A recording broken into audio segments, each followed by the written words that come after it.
Garment labels lie, or why you should measure your actual body when ordering clothing.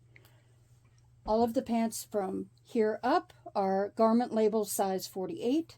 This pair is garment label size 46. You can see it is almost exactly the same size as the jeans next to it.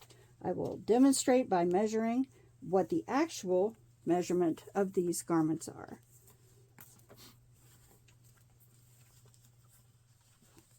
This one is 49 1/4. This one is 50. This one is 51.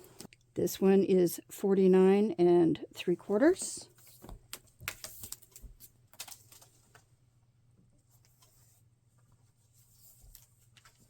And this pair is stretchy, which makes measurements even more inaccurate.